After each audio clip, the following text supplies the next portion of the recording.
2023년 4월 5일 수요일 천안광성교회 특별 새벽 기도회 시작하겠습니다. 사도신경으로 우리의 신앙을 고백하겠습니다. 나는 전능하신 아버지 하나님 천지의 창조주를 믿습니다. 나는 그의 유일하신 아들 우리 주 예수 그리스도를 믿습니다. 그는 성령으로 잉태되어 동정녀 마리아에게서 나시고 본디오 빌라도에게 고난을 받아 십자가에 못 박혀 죽으시고 장사된 지 사흘 만에 죽은 자 가운데서 다시 살아나셨으며 하늘에 오르시어 전능하신 아버지 하나님 우편에 앉아 계시다가 거기로부터 살아있는 자와 죽은 자를 심판하러 오십니다. 나는 성령을 믿으며 거룩한 공교회와 성도의 교제와 죄를 용서받는 것과 몸의 부활과 영생을 믿습니다. 아멘. 찬송가 502장 찬양하겠습니다.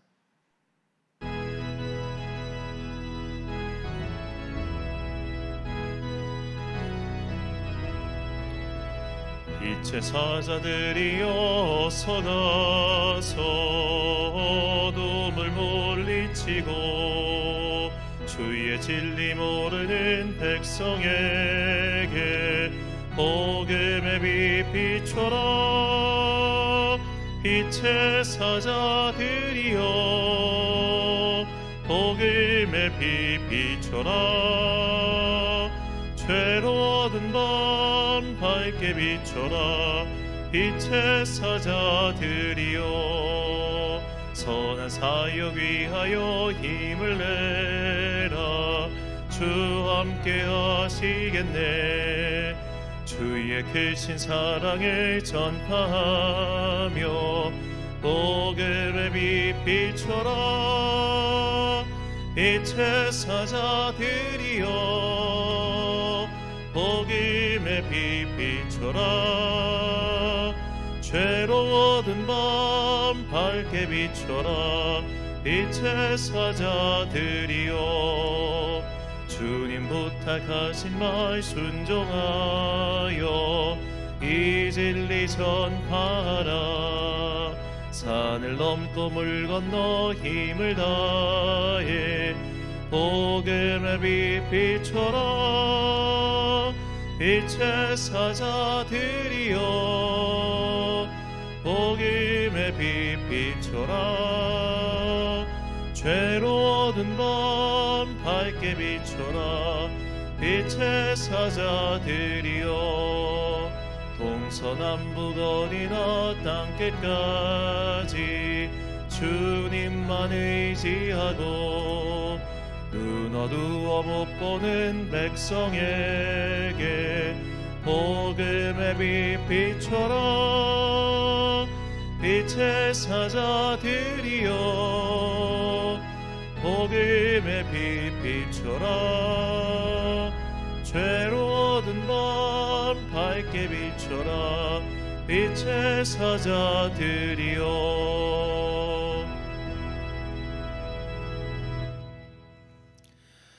오늘 우리에게 주시는 하나님의 말씀 구약성경 이사야 50장 4절부터 10절까지 말씀입니다. 이사야 50장 4절부터 10절까지의 말씀. 이제 봉독하겠습니다. 하나님의 말씀 경청하십시오.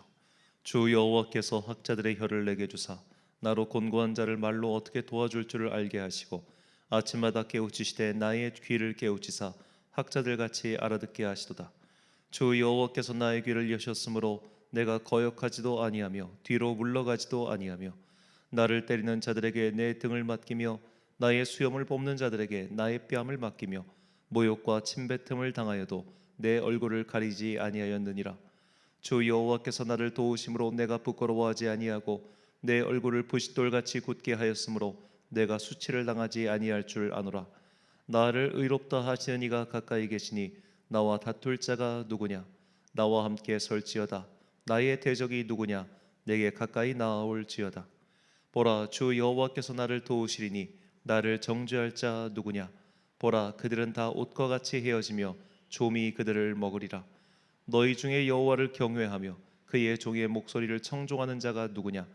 흑암 중에 행하여 빛이 없는 자라도 여호와의 이름을 의뢰하며 자기 하나님께 의지할지어다. 아멘. 당당하지 못할 이유가 없다란 제목으로 하나님의 말씀 선포하겠습니다.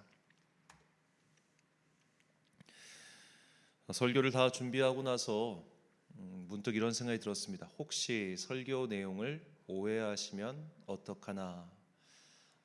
기독교인 모든 그리스도인이 당당한 것은 그가 잘못을 저지르지 않았기 때문에 당당한 게 아니라는 겁니다. 그러니까 우리가 예를 들어 이 당당함이라고 하는 것이 내가 저지른 잘못에도 불구하고 철면피처럼 당당하자. 왜냐? 하나님께서는 무조건 우리 편이시기 때문이다. 이런 괴상한 이야기를 하는 것이 아닙니다. 근데 가끔씩 하나님께서 우리와 함께 하시니 여러분 당당하세요 라는 말을 그렇게 곡해하는 분들이 있고 또 스스로 그렇게 곡해해서 받아들이는 경우가 있습니다. 제가 정말로 어떤 죄도 저지르지 않고 지금까지 떳떳하게 살았기 때문에 당당하게 삽시다라고 이야기하는 것이겠습니까? 저도 제가 저지른 모든 죄를 생각해 보면 고개를 쳐들 수 없는 사람입니다. 그럼에도 불구하고 오늘 본문 말씀에 왜 당당함이라는 말을 넣었을까요? 이것은 우리가 살다 보면 우리가 하지 않은 일에 대해서 사람들이 우리를 비난하고 공격할 때가 있다라는 겁니다. 혹은 내가 한 일을 이리저리 비비 꼬고 괴게 꼬아가지고 마치 그런 일이 있었냐는 등 둔갑시켜서 말을 할 때가 참 많습니다. 연예인들이 그런 공격을 참 많이 당하지 않습니까? 얼마 전에 또 어떤 연예인이 뭐 그런 글을 올렸다가 내렸다가 또 했다는 소문이 들어왔는데 하도 막 안티들이 댓글을 달면서 비방을 하니까 아유 알았다 그럼 내가 남편이랑 이혼하겠다 했다가 몇 시간 뒤에 해프닝으로 그쳤다가 뭐 그런 일들이 있는데 내가 하지도 않은 일이 마치 했다는 식으로 카더라 통신으로 빙빙 돌아다닌 경우가 왕왕 있죠. 저도 이제 대학생 시절에 같이 기숙사 살던 한 선배가 어떤 여성 배우에 대해서 이런저런 뭐 뒷이야기를 한 적이 있었어요. 그때는 이제 대전에서 처음 서울로 상경해서 이제 있다 보니까 뭐 그런 이야기가 되게 신기하게 들려서 20년이 넘게 흘렀는데도 아직도 기억에 남아 있습니다. 근데 세월이 흐르고 보니까 그런 말도 안 되는 루머였어요. 그런데 그런 것들이 연예인들뿐만 아니라 우리 삶 속에서 얼마든지 일어난다는 겁니다. 우리가 내가 하지 않은 일로 사람들이 나에게 돌을 던질 때 우리는 그런 것에 대해서 위축되거나 주눅들 필요가 없다는 겁니다. 왜냐? 주님께서 나의 변호인이 되어 주시기 때문이죠. 내가 저지른 죄에 대해서 변호인이 되시는 것이 아니라 내가 저지르지 않은 것에 대해서 불필요한 오해와 또 세상의 공격이 다가올 때 주님께서 우리의 변호인이 되어 주신다는 바로 그 뜻입니다. 어쩌다 보니까 설교 중심 내용을 먼저 말씀드렸는데요. 자, 우리가 저도 뭐 세상 법정에서 피고인으로 섰던 적은 없습니다만 어떤 법정이든 간에 최후 진술이 있죠. 검사 측이든 변호인 측이든 마지막 최후 변론을 함으로써 뭐 검사 측 같은 경우는 상대방의 죄를 종합적으로 정리를 하고 변호인 측 같은 경우는 이 사람이 이런 했던 것은 이런 이유로 무죄 혹은 감형 기타 등등의 변론을 할 것입니다. 자, 이렇게 최후 진술을 할 때 이미 사실 재판장 입장에서는 결론을 내린 경우가 다겠죠. 하지만 마지막까지 그 최후 진술을 들음으로써 혹시 재판장으로서 뭔가 놓친 것이 있는 것은 아닌가 그런 걸 아마 점검하기 위한 그런 뭐 일종의 과정 절차라고 저는 생각합니다. 그래서 누구에게나 이 최후 진술은 어쩌면 중요하고 또 어쩌면 자신이 마지막으로 할 수 있는 발언이기 때문에 굉장히 길어지는 것이 일반적이겠죠. 그런데 예수님께서 마지막 재판을 받으시던 그 빌라도의 법정에서는 이런 일이 일어나지 않았습니다. 재판장인 빌라도가 아무리 말을 걸면서 예수님께 변론을 유도해도 예수님께서는 굳이 말을 하지 않으셨습니다. 딱 필요한 말씀만 하시고 그 다음엔 침묵하셨죠. 마태복음 27장 11절부터 14절까지 말씀입니다. 예수께서 총독 앞에 섰음에 총독이 물어 이르되 내가 유대인의 왕이냐? 예수께서 대답하시되 내 말이 옳도다 하시고 대제사장들과 장로들에게 고발을 당하되 아무 대답도 하지 아니하시는지라. 이에 빌라도가 이르되 그들이 너를 쳐서 얼마나 많은 것으로 증언하는지 듣지 못하였느냐 하되 한마디도 대답하지 아니하시니 총독이 크게 놀라워하더라. 아멘. 우리가 빌라도라는 사람, 이 본디오 빌라도라고 하는 사람에 대해서 간혹 오해를 하는 경우가 왕왕 있습니다. 그가 굉장히 무능하고 또 유약하고 우유부단한 사람이었다. 그러니까 대제사장 사람들이 와가지고 막 소리를 지르니까 밀란이 날까 두려워가지고 그 요구를 수용했다. 그런 인물로 그려지지만 그 당시 국제 정세, 즉 로마 제국내의 정세를 볼 때 그렇게 유약하고 심약하고 우유부단한 사람을 유대의 총독으로 세울 수 있을 만큼 로마의 상황이 넉넉하지 않았습니다. 왜냐하면 팔레스타인은 굉장히 그 당시에도 군사적 요충지였기 때문이죠. 로마가 비록 지중해 세계 일대를 다 점령하고 통일하고 다스렸다고 하지만 로마에도 분명한 대적이 있었습니다. 바로 로마의 동쪽에 있는 파르티아, 오늘날 이란 쪽에 있는 이 나라였습니다. 이 파르티아 제국은 로마가 전성기를 구가할 때 이들도 전성기였습니다. 그래서 이제 다시 율리우스 시저와 함께 삼두 정치의 위대한 정치인 중 한 명이었던 크라수스가 군대를 이끌고 이 파르티아 제국에 쳐들어갔다가 오히려 전멸을 당하는 그런 일도 있었습니다. 이후에 일진일퇴 공방이 벌어졌지만 결국 양측은 서로에게 결정적인 타격을 입히지 못했죠. 나중에 기원 후 113년에 로마 황제 트레아넨누스가 대군을 이끌고 파르티아를 침공했지만 역시 성공하지 못했습니다.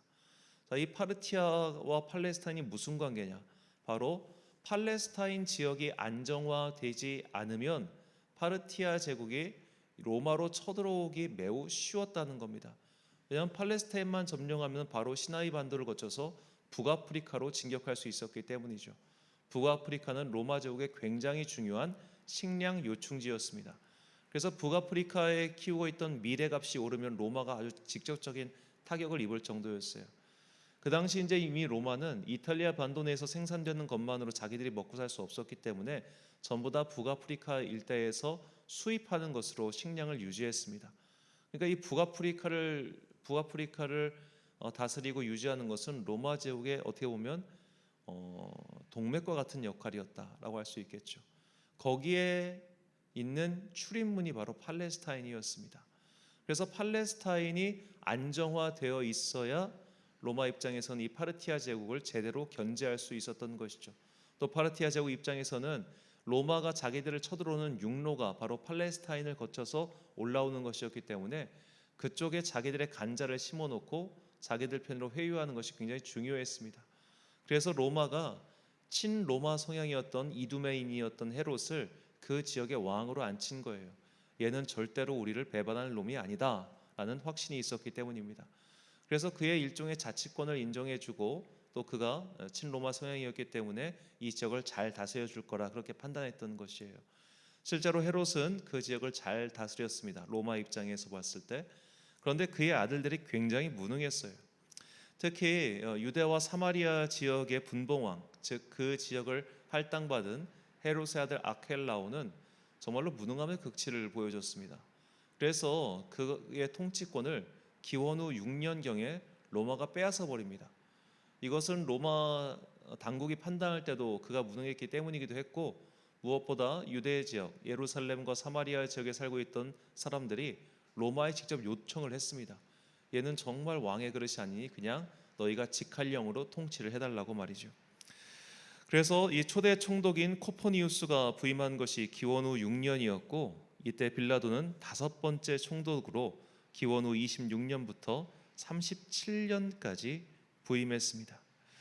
자, 그보다 더 오래 다스렸던 사람은 안니우스 3대 총독이었던 안니우스 루포 외에는 없습니다. 이후 이 팔레스타인 지역이 나중에 로마의 침공에 의해서 완전히 망할 때까지 본디오 빌라도보다 더 오래 다스린 사람은 딱 한 명밖에 없었어요. 더구나 10년 단위로 다스린 사람은 오직 둘밖에 없었습니다. 자, 무능한 사람을 10년 동안 앉혀놓겠습니까? 왕도 2년 만에 끌어내리는 판국에. 그러니까 본디오 빌라도는 무능한 사람이 아니었던 거예요. 그는 나름 유능한 사람이었고, 로마 당국 입장에서 봤을 때는 이 시끄럽고도 중요한 곳을 10년 넘게 맡길 만한 수완이 있었던 사람입니다. 그럼 그가 10년 넘게 그 지역을 다스리면서 얼마나 많은 재판을 치러봤겠습니까? 얼마나 많은 사람들, 특히 총독에까지 올라올 재판이었으니 당연히 그런 잡범이 아니라 꽤 높은 그런 정치범, 뭐 그런 반항, 뭐 그런 사람들이 왔을 거예요. 자, 그런 사람들을 재판하면서 빌라도가 얼마나 많은 사람들의 유형을 봤으며 또 얼마나 많은 최후 진술을 들어봤겠습니까? 더구나 당시 로마의 재판이라고 하는 것은 우리처럼 이렇게 서면으로 하는 것이 아니라 다들 변호인 혹은 본인이 나서서 사람들 앞에서 웅변을 하는 식으로 변론을 진행했습니다. 그래서 이제 그 당시에 변호사라고 하는 것은 웅변수를 잘 익힌 사람을 뜻하죠.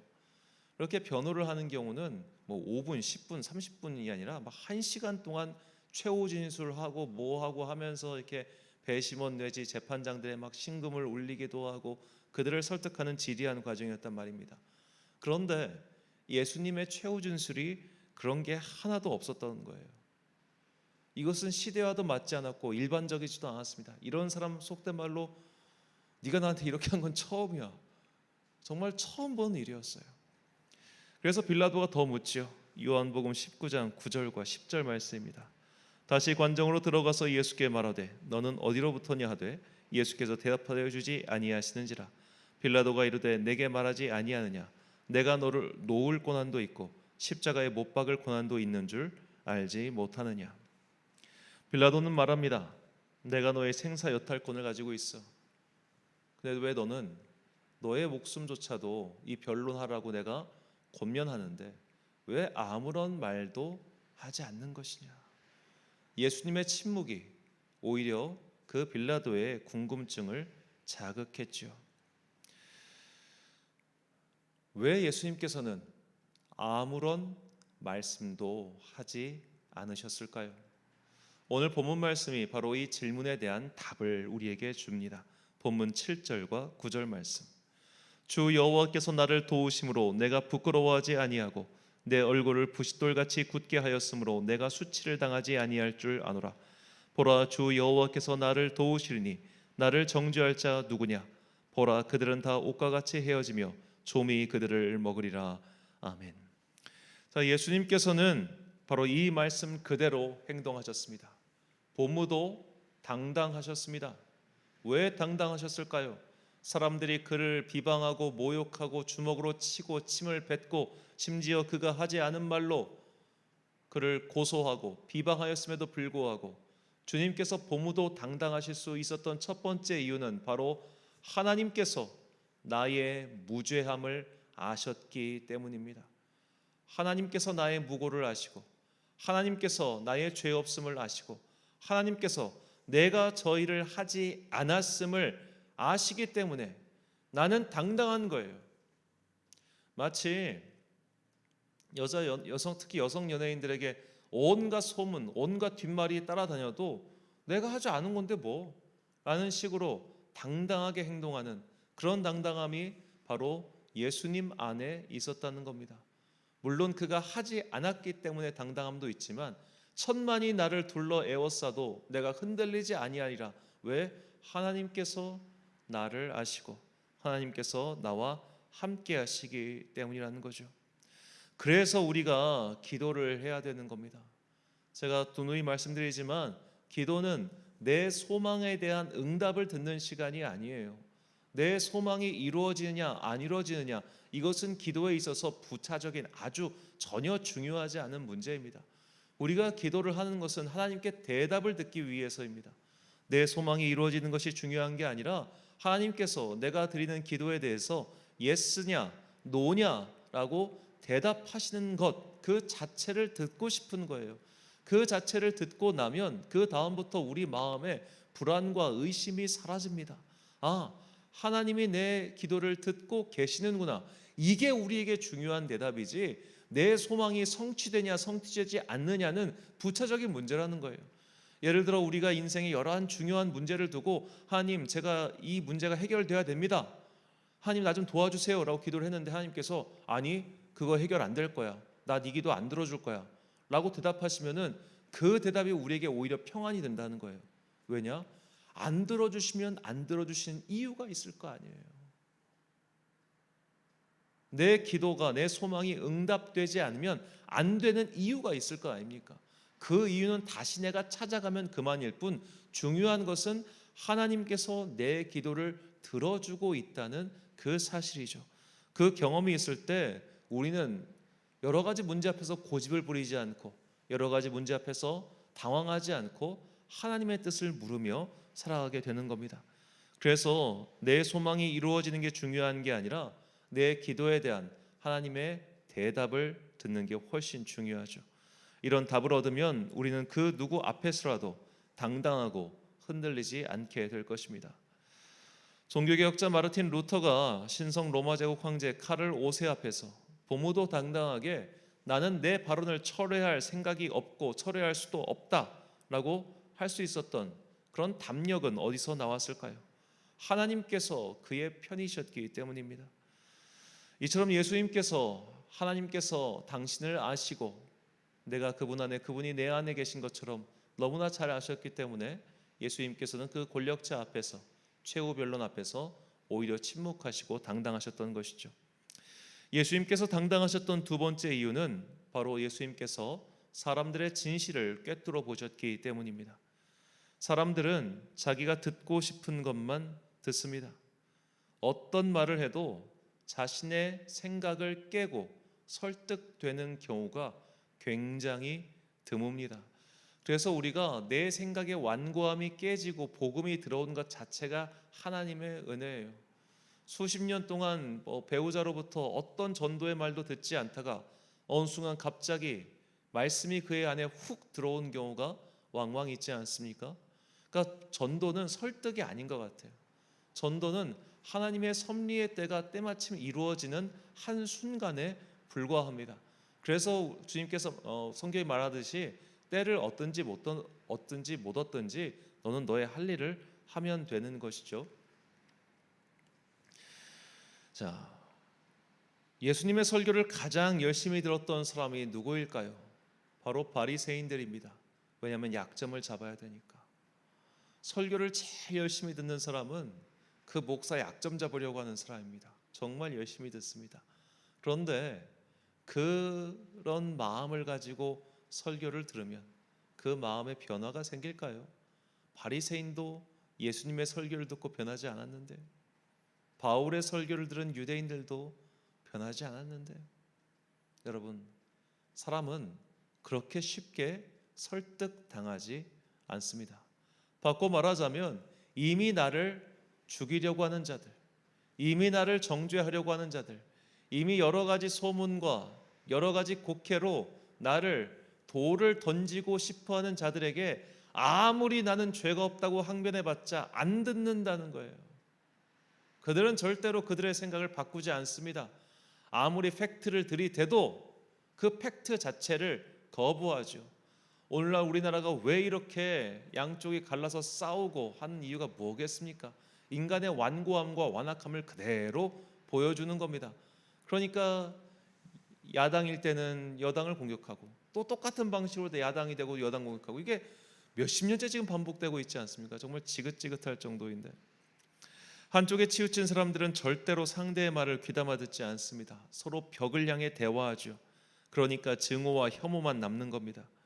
예수님을 바라보는 대제사장 일당과 바리새인들이 그러했습니다.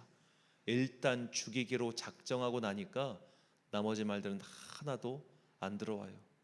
그런 사람들 앞에서 아무리 변론을 한들 무슨 의미가 있겠습니까?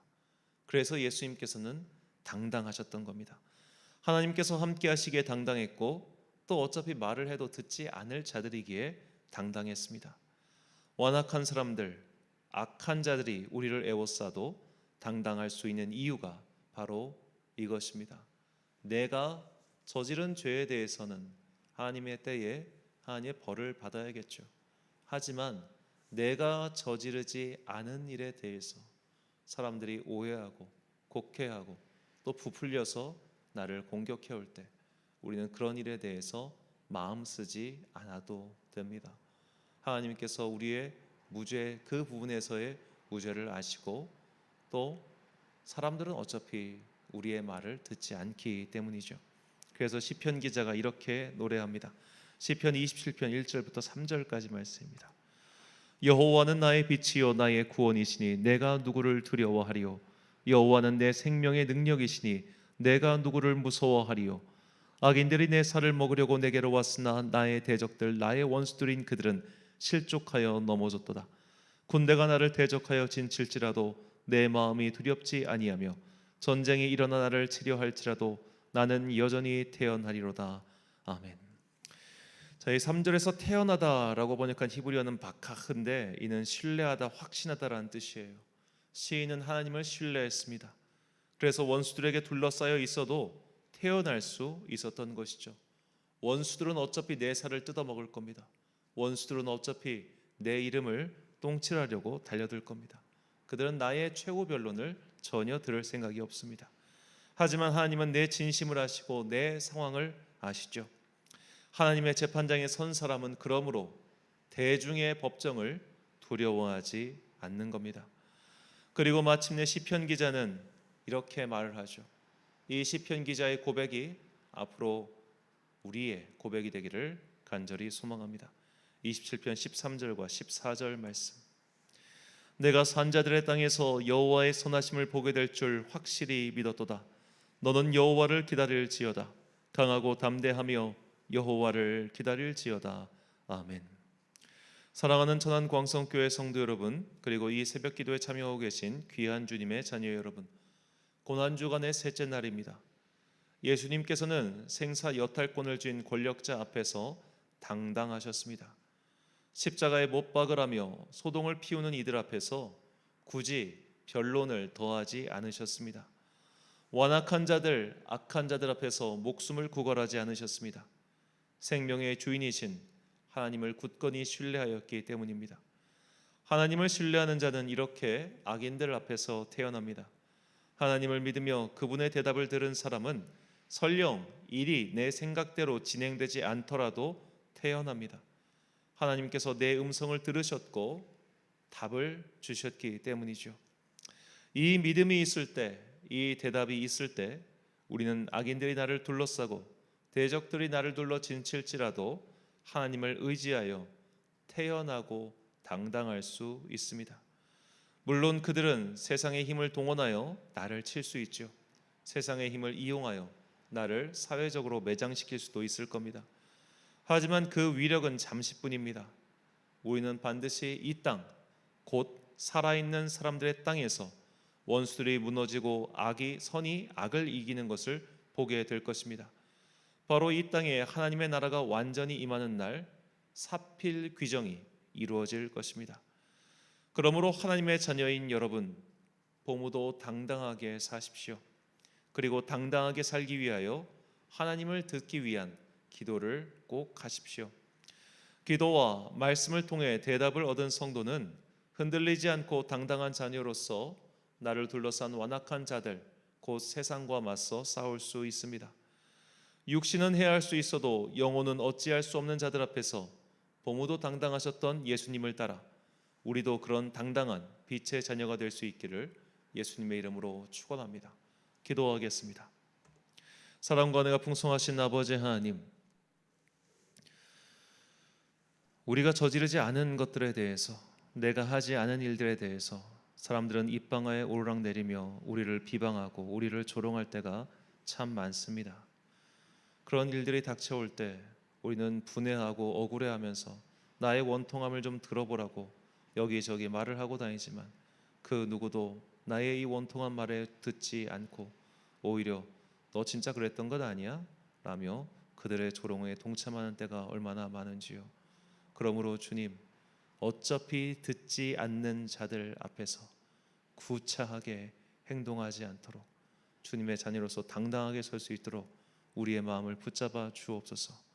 언젠가 반드시 우리의 무고가 밝혀질 것이며 언젠가 반드시 우리의 무죄함이 드러날 것이기 때문에 하나님께서 나와 함께 하시는 날, 주님께서 산자들의 땅에서 이것을 회복하여 줄 것을 믿으며 당당하게 살아가는 주의 자녀들 되게 하여 주옵소서. 그 마음을 붙잡아 주시고 그 마음에 힘을 주셔서 주님, 그들이 쓰러지지 아니하고 당당히 세상과 맞설 수 있는 믿음의 용사들 되게 하여 주옵소서. 고난주간의 중간인 수요일입니다. 오늘도 시간과 공간을 구별하여 주님께 예배드리러 나오는 모든 자녀들에게 복과 은혜 내려주시고 이 당당한 주님의 자녀로서의 믿음을 가지고 이 세상에서 쓰러지지 않고 마침내 이겨내는 주의 승리의 자녀들 되게 하여 주옵소서. 우리의 믿음의 다음 세대에게 복과 은혜 내려 주옵소서. 주님께 받은 사명을 잘 감당하기 위하여 미래를 향해 열심히 싸우고 있는 당신의 자녀들, 외국에 나가 있는 자녀들, 또 수험 자녀들, 주님께서 지혜와 능력 더하여 주셔서 맡은 바 일들을 잘 감당할 수 있도록 은총 베풀어 주옵소서. 주님께서 은혜의 단비를 내려주시니 참으로 감사합니다. 이 가뭄을 해소하는 봄비가 산불을 제압하고 또 건조한 이 땅 가운데 은혜의 단물이 되게 하여 주옵소서. 이 모든 말씀 십자가 앞에서 그리고 자신을 둘러싼 세상의 조롱 앞에서 보모도 당당하게 서셨던 우리의 구주 예수 그리스도의 이름으로 기도드립니다. 아멘. 주기도문으로 새벽 기도에 마치겠습니다. 하늘에 계신 우리 아버지, 아버지의 이름을 거룩하게 하시며 아버지의 나라가 오게 하시며 아버지의 뜻이 하늘에서와 같이 땅에서도 이루어지게 하소서. 오늘 우리에게 일용할 양식을 주시고 우리가 우리에게 잘못한 사람을 용서하여 준 것 같이 우리 죄를 용서하여 주시고 우리를 시험에 빠지지 않게 하시고 악에서 구하소서. 나라와 권능과 영광이 영원히 아버지의 것입니다. 아멘.